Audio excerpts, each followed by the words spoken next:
I'm at the KWF Forestry Show in Germany. I'm on the ProSilva stand, joined by Norbert, and we're looking at something new from ProSilva. It looks quite interesting. I mean, I know it's raining here. It looks almost like it's sliding or tilting somehow. Norbert, can you explain what we're looking at here?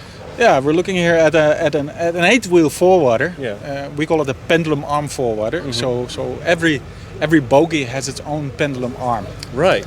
And which is then taking care of the longitudinal and the lateral leveling of the complete machine. Mm-hmm. So it does have normal articulated steering, Mm-hmm. but it doesn't have any oscillation at the articulation. Mm-hmm. So the pendulum arms, they take care of the leveling. And the idea is that when you drive with the forwarder through the stand, Yeah. that the machine is continuously straight up. Mm-hmm. Normally a forwarder would be rocking always a little bit sideways. And in thinnings, for example, then you have the potential risk of damaging remaining trees. Yeah. And this would prevent that. Mm-hmm. It means also that this machine is now 2.80 meters wide. Mm-hmm. So we can keep the strip roads quite narrow. Yeah. And therefore we can leave more trees actually behind for additional growth. Mm-hmm. And that's the idea. So it also can follow the path of a harvester more accurately. It doesn't need more space. Mm-hmm. And those are the main features of this machine. So Yeah. pendulum arms, and of course we have this full hydrostatic drive. So every wheel has its own hydraulic motor. So we control the speed and the force of every wheel individually. With that we can work very friendly towards the forest floor. So we have no wheel slip, no rutting, and those are the main features of this machine. Yeah. You say that each wheel has its own pendulum arm. I mean, what does that mean? Each bogie. Its own bogie, wheel. yeah. So what does that mean in terms of sort of clearance then, getting off the Yeah, ground? so the smallest ground clearance that we can get is 35 centimeters, Yeah. but we can go up to 1.20 meters. Wow. And the idea is also that you then can traverse obstacles like stones and stumps of about 60 centimeters at full speed, full driving speed.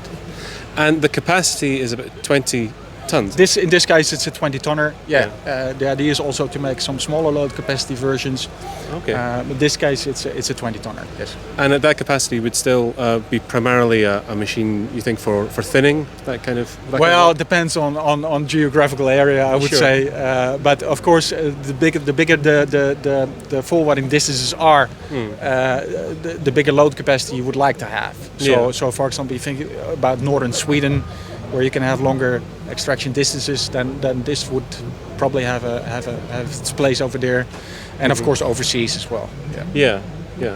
And I mean the weight of the machine, given everything that's involved in going into it, how is that affected? Yeah, right now this is 25 ton. Yeah. So with a 20-ton load capacity, the ratio is okay, I would say. Yeah. But because of the structure itself, it is a kind of heavy. It's still narrow, it's still Yes. nimble. So and then in combination with the pendulum arms, the wheel specific drive, it's fine. Yeah. How long has it been in development? We started actually 3-4 years ago, and then we started actually looking at what have not been fully paid attention to with regards to designing forwarders, and the rocking was one way. Also operator comfort, because of course this you would have.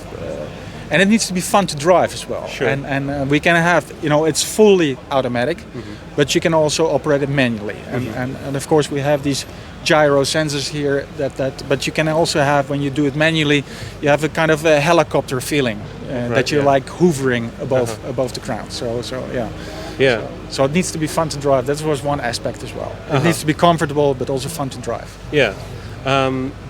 And I heard it has another feature for the benefit of the drivers, and it has some automatic sensors. It's coming up. We're still developing that. Oh, yeah. But of course, because of the pendulum arm function, we register every single bit in the terrain, every stump, every stone, every whatever curve.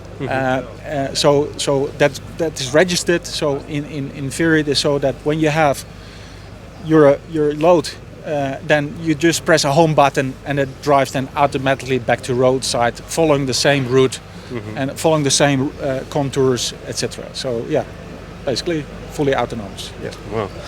And this isn't the first show that you've shown the J20 No, we off had on. 2 years ago at the Finmetco. Yeah. We had the very first prototype, and this is the second version.